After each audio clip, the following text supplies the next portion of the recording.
하나님의 말씀 찾아보겠습니다. 오늘 우리에게 주신 하나님의 말씀은 시편 18편 1절에서 6절 말씀입니다. 시편 18편 1절에서 6절 말씀입니다. 구약성경 113쪽입니다. 저와 여러분 한 절씩 교독하겠습니다. 나의 힘이신 여호와여, 내가 주를 사랑하나이다.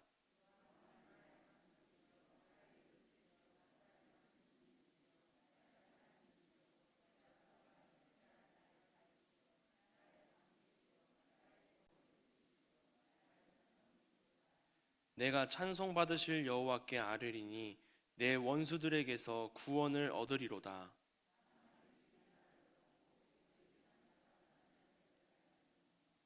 우리 5절 6절 함께 봉독합니다. 스올의 줄이 나를 두르고 사망의 올무가 내게 이르렀도다. 내가 환난 중에서 여호와께 아뢰며 나의 하나님께 부르짖었더니 그가 그의 성전에서 내 소리를 들으심이여 나의 부르짖음이 그의 귀에 들렸도다. 아멘. 우리 말씀 나누기 앞서 교회 소식 몇 가지 전해드립니다. 우리 내일 2월 11일 토요일은 여선교회 개사회가 있는 날입니다. 우리 교회 출발은 오전 10시 30분입니다. 함께 하실 분들은 시간 맞춰서 교회로 모여주시기 바랍니다. 장소는 두드림교회입니다. 우리 두 번째 광고입니다. 내일 2월 11일 토요일 초등부 겨울 성경학교가 있습니다. 오전 10시부터 오후 6시까지 진행되는 이 성경학교에 많은 아이들이 참석할 수 있도록 또 하나님의 은혜가 임하는 성경학교 되도록 기도해 주시면 감사하겠습니다. 그리고 마지막으로 사무실에 신천 임원 임명장이 비치되어 있습니다. 아직 가져가시지 않으신 분들은 사무실에서 찾아가 주시기 바랍니다. 이상입니다. 우리 오늘 함께 말씀 나누도록 하겠습니다. 우리 오늘은 나의 힘이 되신 여호와라는 제목으로 말씀 가운데 하나님의 은혜를 나누도록 하겠습니다. 오늘 우리가 읽은 말씀은 다윗이 하나님께 기도하면서 쓴 찬송입니다. 사실 시편 18편을 읽기 위해서는 1절부터 읽는 것이 아니라 그 위에 나와 있는 그 소제목부터 읽어야 하는데요. 성경책마다 조금 차이는 있겠지만 시편 18편 위에 작은 글씨로 제목이 적혀 있는 부분이 있을 것입니다. 한번 성경책에서 찾아보시고 제가 대표로 읽어드리겠습니다. 여호와께서 다윗을 그 모든 원수들의 손에서와 사울의 손에서 건져주신 날에 다윗이 이 노래의 말로 여호와께 아뢰어 이르되 아멘. 다윗이 시편 18편을 쓴 당시의 상황은 여호와께서 하나님께서 다윗을 그 모든 원수들의 손에서와 그리고 사울의 손에서 건져주신 날에 다윗이 이 노래의 말로 여호와께 아뢰어 이르되 라고 기록되어 있습니다. 다윗이 하나님이 나를 고통스럽게 하는 그 모든 원수의 손으로부터 나를 구원해 주시고 내가 그 결과 하나님께 찬양하며 이르는 것입니다. 무엇이라고 이뤘냐면 나의 힘이신 여호와여, 내가 주를 사랑하나이다. 아멘. 하나님은 목자가 되셔서 자신의 양을 사자와 곰의 입에서 건져내어 주셨습니다. 다윗의 삶 속에 개입하셔서 그를 환난과 어려움, 대적들의 위협에서 건져내심을 다윗에게 보여주셨습니다. 한낱 목동에 불과했던 그 다윗, 8형제 중에 막내여서 사무엘이 왕으로 기름 부으러 왔을 때에도 양을 치고 있던 그 다윗이 온 이스라엘을 다스리는 왕으로 즉위하기까지는 수많은 역경과 목숨이 경각에 이르는 절체절명의 위기들도 있었습니다. 그 모든 어려움들을 넘겨야 했습니다. 다윗의 원수들이 다윗을 위협했고 또 이스라엘의 사울 왕이 다윗의 가장 큰 위협과 고난이었습니다. 다윗이 이러한 모든 어려움을 이길 수 있었던 것은 바로 하나님의 은혜입니다. 다윗은 그 삶의 체험을 기반으로 하여 마음속 깊은 곳에서 우러나오는 하나님에 대한 감사의 찬송을 지어 올릴 수 있었습니다. 다윗이 얼마나 자신의 힘을 사용하지 않으려고 했냐면, 다윗이 사울 왕으로부터 쫓기고 있을 때 동굴에 숨어 있었습니다. 사울 왕이 볼일을 보기 위해 그 동굴로 들어오게 되는 일이 있었습니다. 다윗과 함께 있는 여러 사람들은 다윗이여, 지금 하나님이 우리에게 주신 절체절명의 순간입니다. 지금 사울 왕을 물리치자고 이야기합니다. 그러나 다윗은 하나님이 원하시지 않는 방법이라고 이야기하면서, 하나님의 뜻이 아니라고 이야기하면서 사울 왕을 죽일 수 있는 그 순간을 그냥 넘깁니다.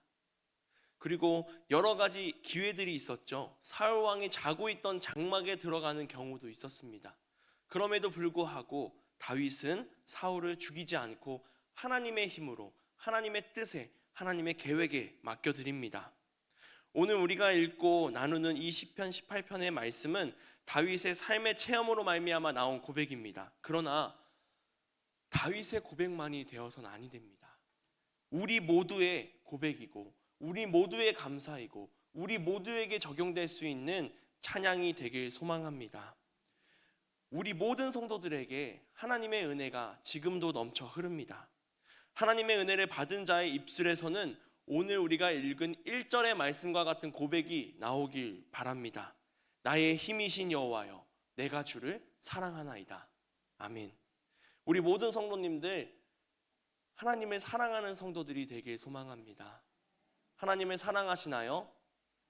아멘. 아멘으로 고백하며 하나님께 나의 사랑을 드리길 바랍니다. 1절 말씀에 내가 주를 사랑하나이다 라고 다윗이 하나님께 자신의 고백을 하고 있습니다.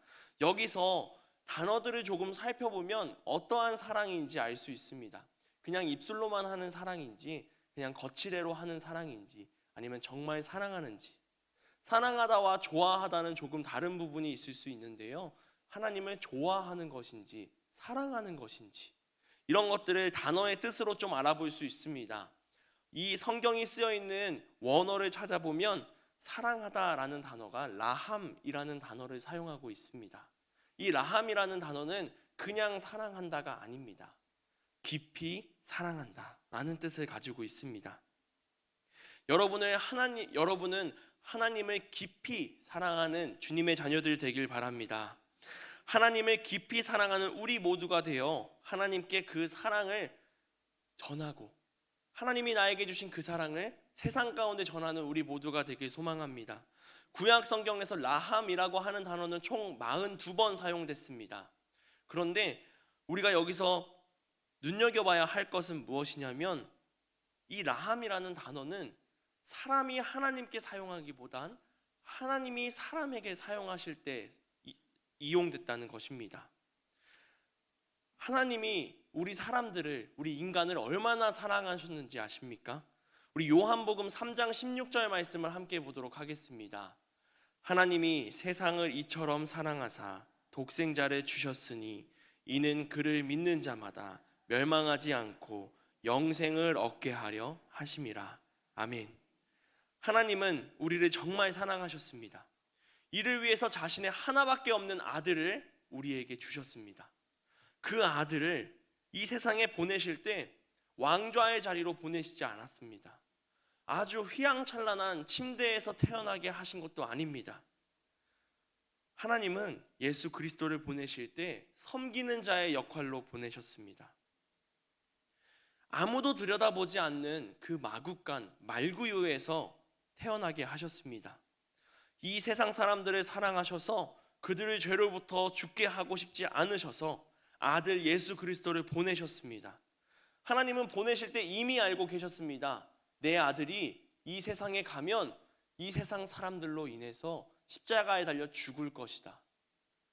죄가 없는 예수 그리스도가 이 세상 사람들의 죄를 대신 짊어지고 십자가에 달려 죽을 것이다.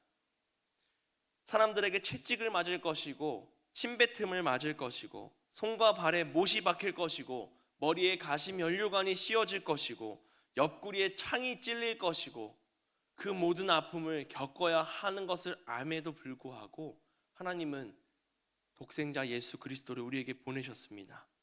그것이 바로 우리를 향한 하나님의 사랑입니다. 자녀의 부모라고 하면 자신의 자녀가 불행한 길만 걷기를 원합니까? 아닙니다. 자신의 자녀가 어떻게든 행복한 길만 걷기를 원합니다. 내 자녀가 힘들지 않았으면 좋겠다. 내 자녀가 행복했으면 좋겠다. 자녀가 공부하느냐고 밤에 잠을 못 잘 때도 안쓰럽고, 또 아파서 낑낑댈 때도 안쓰럽고, 또 군대에 보낼 때도, 시집 장가를 보낼 때도 안쓰럽고 항상 눈물이 나는 것이 부모의 마음입니다. 제 경험을 이야기해 보면 제가 고등학교 3학년이 되어 수능 시험을 본 날입니다. 수능 시험을 보는 날 아침 부모님이 저를 태워다 주시고 수능 시험을 마치고 나오자 어머니께서 문 앞에 서 계셨는데 어머니께서 그렇게 우시는 거예요.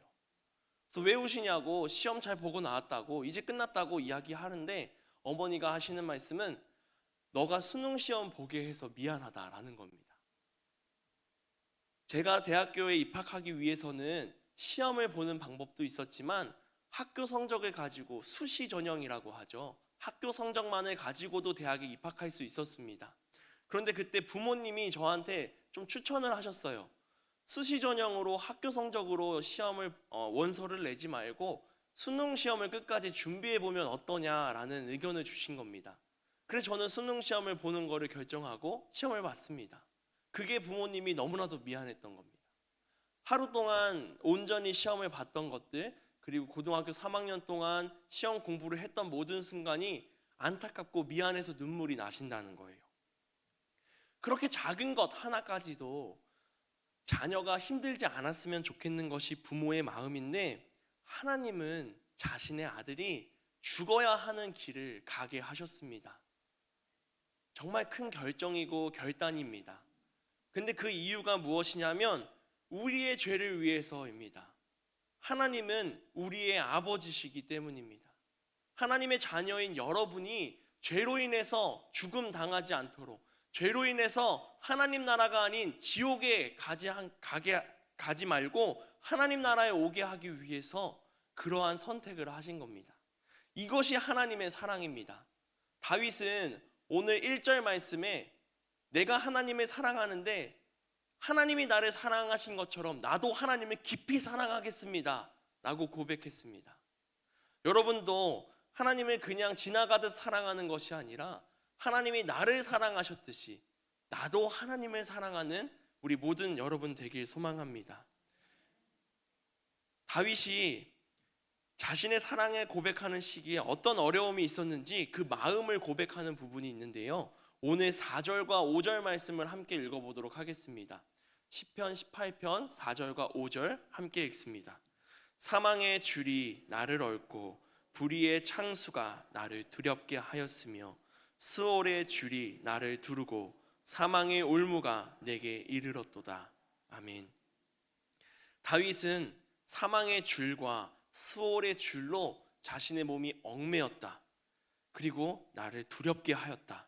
내가 사망의 올무에 이르렀다 라고 이야기하고 있습니다. 그가 겪은 그 고난과 고통의 순간은 매 순간마다 죽음과 같은 고통이었습니다. 매 순간마다 스올로 빠지는 고통이었습니다. 우리는 스올을 지옥이라고 이야기하기도 하는데요, 음부의 권세, 악인들이 버려지는 저주받는 곳, 가장 비참하고 낮은 곳이라는 의미를 가지고 있습니다. 지금 내가 이 고난을 당하고 살아가면서 나는 사망할 것이고 나는 그 고통밖에 없는 스올로 빠지는 어려운 상황에 있었습니다 라고 고백하는 것이죠. 이러한 어려운 상황에도 다윗은 하나님께 사랑을 고백하였습니다. 하나님만이 이 고난을 이기게 할 힘이었고 하나님만이 이 고난으로부터 나를 구원해 줄 유일한 빛이었습니다. 우리 6절을 통해서 다윗은 고백합니다. 우리 6절 말씀도 함께 읽어보도록 하겠습니다.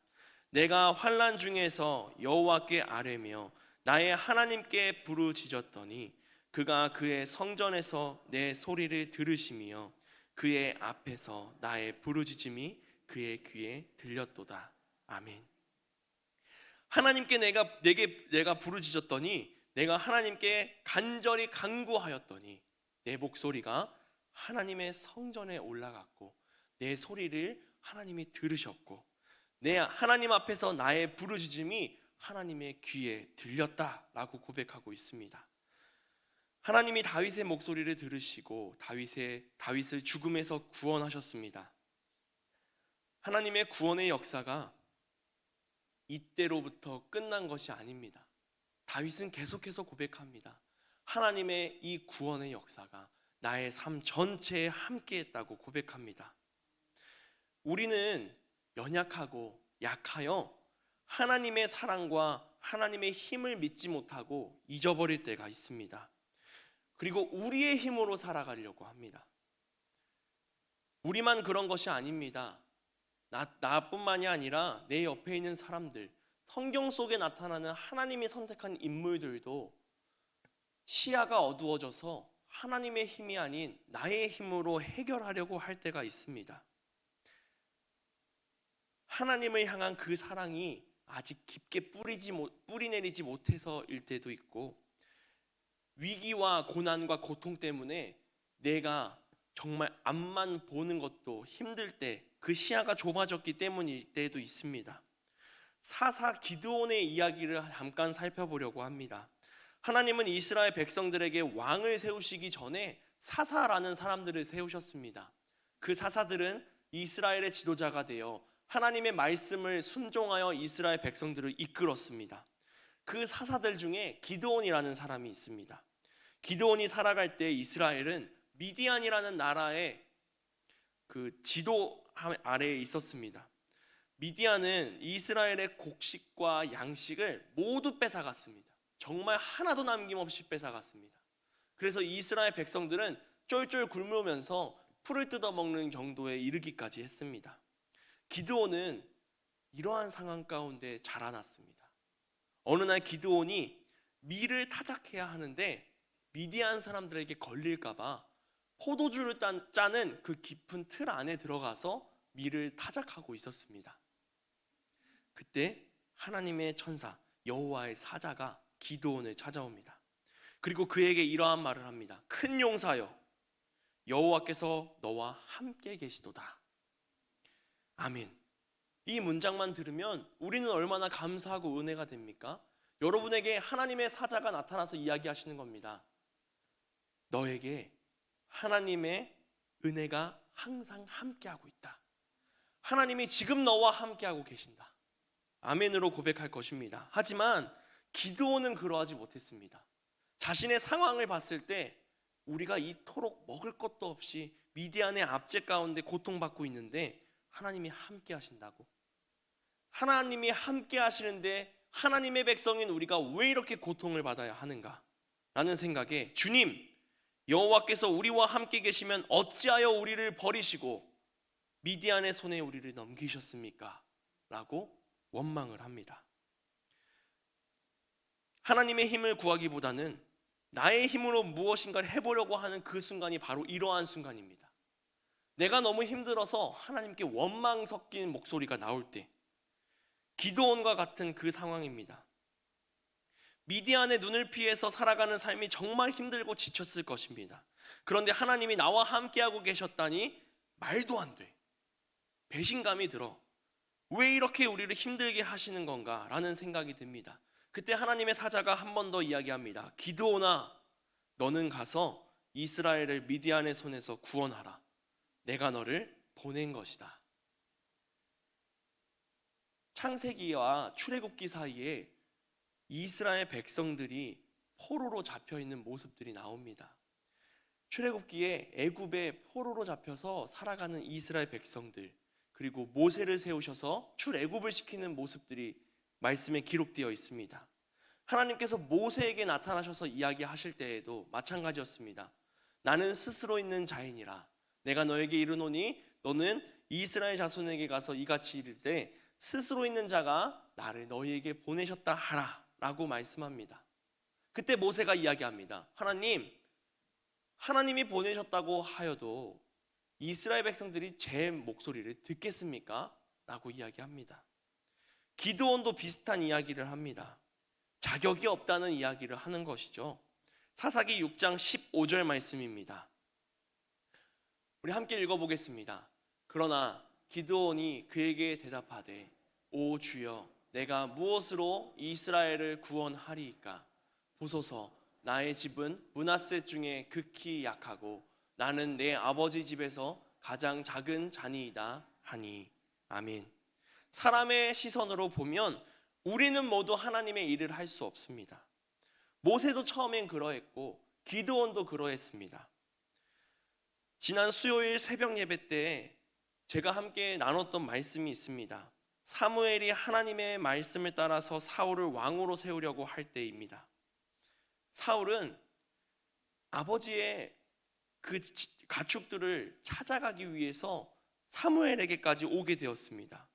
자신은 온전히 우연이라고 생각하는 그 길이 하나님이 계획하신 길이었고, 사무엘은 사울을 만나서 너에게 기름을 부을 것이다 라고 이야기합니다.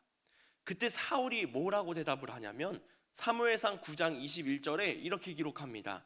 사울이 대답하여 이르되 나는 이스라엘 지파의 가장 작은 지파 베냐민 사람이 아니니까, 또 나의 가족은 베냐민 지파 모든 가족 중에 가장 미약하지 아니하니까 당신이 어찌하여 내게 이같이 말씀하시나이까. 아멘. 사울은 사무엘에게 저는 이스라엘에서 가장 보잘것없는 지파 베냐민 지파입니다. 그리고 우리 가족은 그 베냐민 지파 중에서도 가장 미약한 가족입니다. 그런데 제가 어떻게 이스라엘의 왕이 될 수 있겠습니까? 라고 이야기합니다. 모세가 하나님께 이야기할 때도, 기드온이 하나님의 사자에게 이야기할 때도, 사울이 사무엘에게 이야기할 때도 공통된 부분은 저는 작습니다.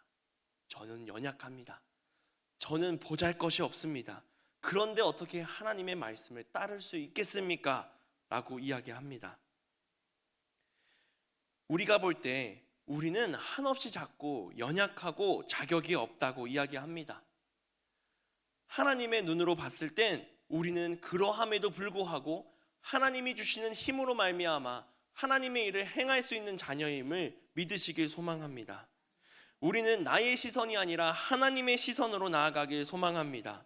우리의 입술로 고백할 때 하나님, 저는 자격이 없어서 하나님의 일을 따르지 못합니다 라고 고백할지라도 우리가 기도하고 하나님의 말씀에 순종하며 나아간다면 능력을 더하시는 분이 바로 우리 하나님 아버지십니다. 하나님의 나라의 군사로 사용하실 것이고 하나님의 말씀에 따르는 제자로, 자녀로, 또 종으로 사용하실 것을 기대하며 나아가길 소망합니다. 우리가 때론 자격이 없어서 하나님께 하지 못하겠습니다, 거절하는 일이 있습니다. 그럴 때 하나님은 실망하시고 화를 내시는 분이 아니십니다. 하나님은 우리를 기다리시는 분이십니다. 기드온이 할 수 없다고 이야기할 때도 하나님은 다시 한번 이야기하셨고, 기드온은 하나님, 그렇다면 저에게 표징을 보여주세요 라고 이야기합니다. 제 눈앞에 그 증거를 좀 보여주세요 라고 이야기하죠. 그때 하나님의 사자는 기드온에게 염소 새끼 하나와 무교병을 만들어서 고기는 소쿠리에 담고 또 국은 양푼에 담아서 상수리 나무 아래 내려놓아라 라고 이야기합니다. 기드온이 이 모든 것을 준비해서 내려놨더니 하나님의 사자가 들고 있던 지팡이 끝으로 톡 치니 그 모든 것이 불살라졌습니다. 기드온은 눈으로 그것을 보고 이것이 하나님의 표징이구나 하며 하나님의 말씀에 순종하여 밤에 우상들을 다 부시고 찢으며 다닙니다. 기드온이 하나님의 말씀을 듣고 하나님을 세우기 위해서 우상들을 때려 부신 겁니다. 그러나 용기가 부족해서 낮에는 하지 못하고 밤에 행했습니다. 그러나 기드온이 하나님의 말씀을 순종했습니다. 이렇게 기드온이 하나님이 세우신 사사가 되어서 나아갈 때 한 번 더 하나님께 물어봅니다. 하나님, 제가 이스라엘을 정말 구원할 수 있는 사람입니까? 그렇다면 한 번 더 보여주세요. 그 첫 번째 요청한 것이 무엇이냐면 양털 한 뭉치를 마당에 두리니 이슬이 양털에만 있고 그 주변은 말라있게 해주세요 라고 이야기합니다. 인간의 상식으로는 불가능합니다. 이슬이 내릴 때 어떠한 곳엔 내리고 어떠한 곳엔 안 내리고, 그것도 지역이 다른 것이 아니라 바로 옆에 땅이 말라있게, 하지만 하나님은 이것을 보여주셨습니다. 아침이 되자 그대로 된지라 라고 성경 말씀에 기록되어 있습니다. 두 번째, 기드온이 한 번 더 이야기합니다. 하나님 죄송한데요, 화내지 마시고 한 번만 더 들어주실래요? 이번엔 양털은 마르고 땅만 젖어 있게 해주세요 라고 이야기합니다. 그리고 하나님께서는 그대로 행하시니 라고 말씀에 기록합니다. 사랑하는 성도 여러분, 하나님은 우리의 힘이 되시는 분이십니다. 그렇다는 건 우리가 두려워할 것이 없다는 것입니다. 때론 우리가 하나님의 힘이 아닌 나의 힘만 생각하며 못하겠다고 할 때가 있습니다. 그럴 때마다 못합니다, 하나님 저는 안 됩니다, 이것이 아니라 기도하면서 하나님의 그 사랑과 하나님의 능력을 구하는 우리가 되길 소망합니다. 사실 이번 주 새벽 예배 때, 수요일 새벽 예배 때 제가 새벽 기도회를 인도하게 되었는데 제게 큰 어려움이 있었습니다. 전날 밤에 잠을 자고 일어났는데 뭔가 몸이 이상한 거예요. 목도 팍 막혀 있고 코도 팍 막혀 있고, 새벽 4시부터 일어나서 씻고 준비를 하여 교회에 가려고 하는데 목소리가 한마디도 안 나오는 겁니다. 물을 마시고 목을 풀고 제가 오는 차 안에서도 그날 불러볼 찬양도 불러보고 말씀도 읽어보고 하는데 목소리가 안 나오는 겁니다. 저 속으로 이렇게 생각했어요. 정말 큰일 났다. 오늘 예배를 내가 인도할 수 있을까? 좀 무서운 생각도 들었습니다. 그래서 새벽 기도회 때 올라와서 기도하면서 준비하고 앞에 단에 섰는데 사도신경으로 예배를 시작하는데 한마디도 안 나오는 겁니다. 그때 예배 드리신 성도님들은 아시겠지만 정말 말도 안 되는 목소리가 나왔어요. 이현재 목사님께서는 방송 장비에 문제가 있는 줄 아셨다고 했습니다. 그럴 정도로 제 목소리가 갈라지면서 안 나왔습니다. 한마디 뱉을 때마다 제 등에 땀이 삐질삐질 나면서 셔츠가 다 젖었어요. 그런데 제가 그 순간 제가 할 수 있는 것은 하나님께 기도하는 것뿐이었습니다. 하나님, 제 목소리가 지금 이렇습니다. 제가 찬양을 할 수도 없고 말씀을 읽을 수도 없습니다.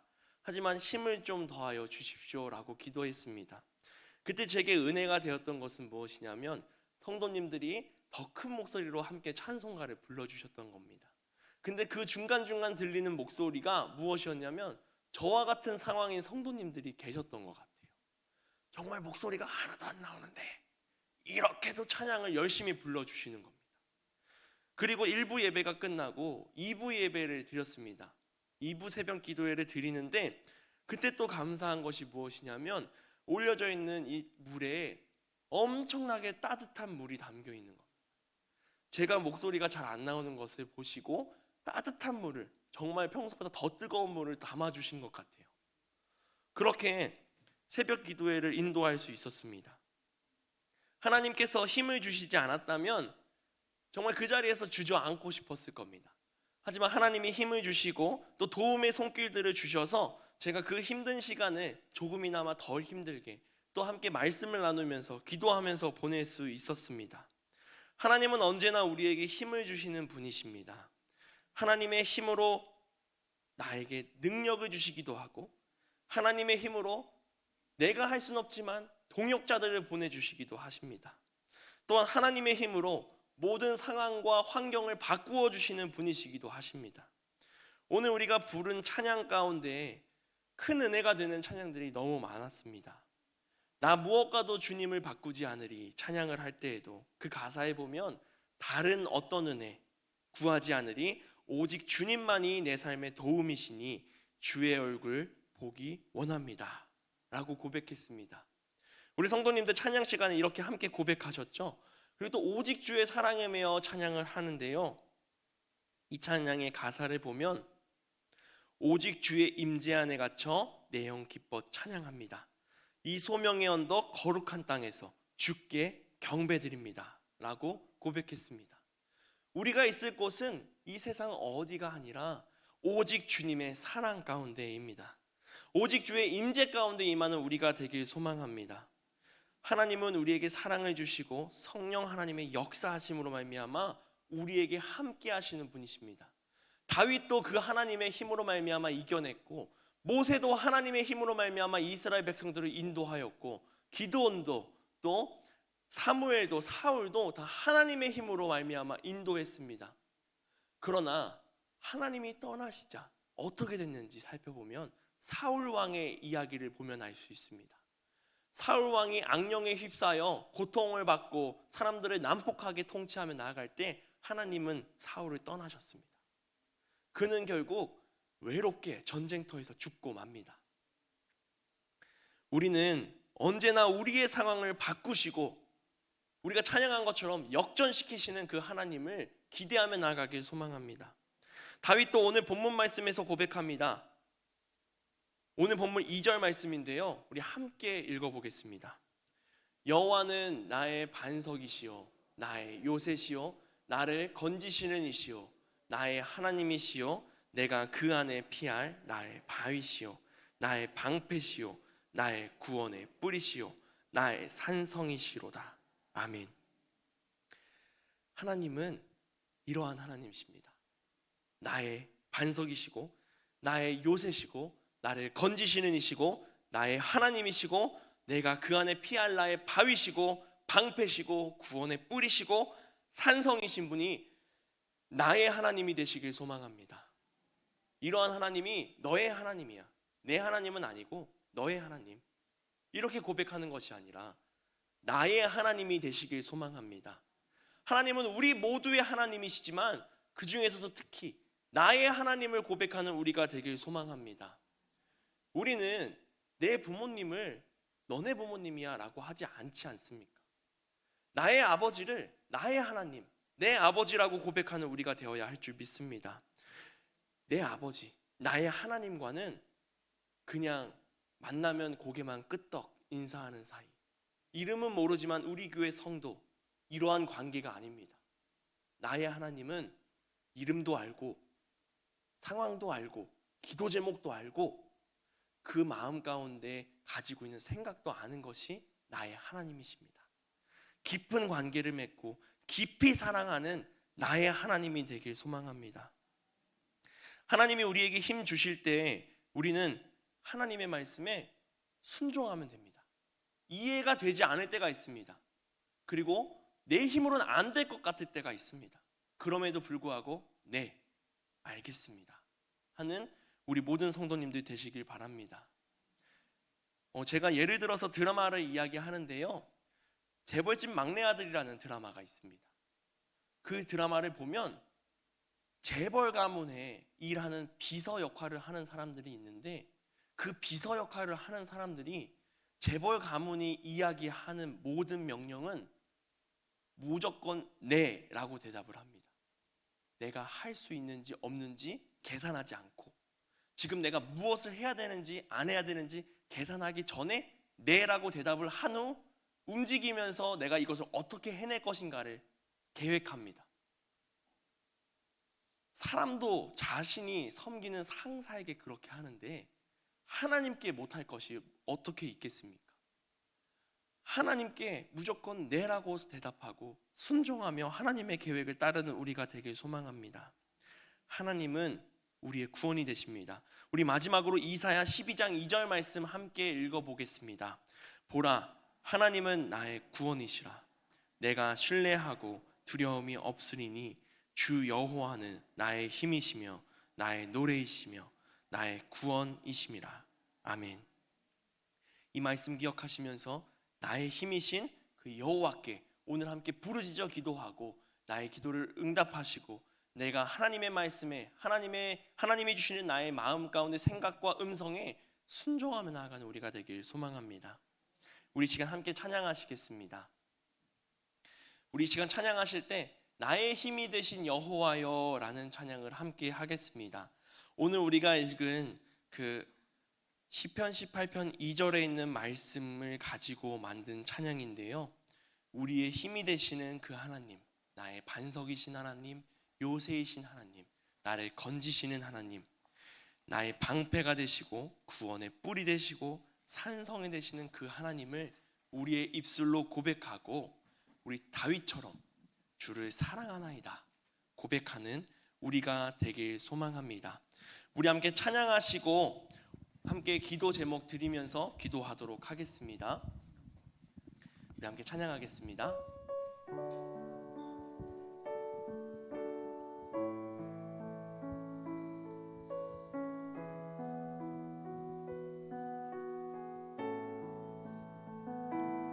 나의 힘이 되신 여호와여,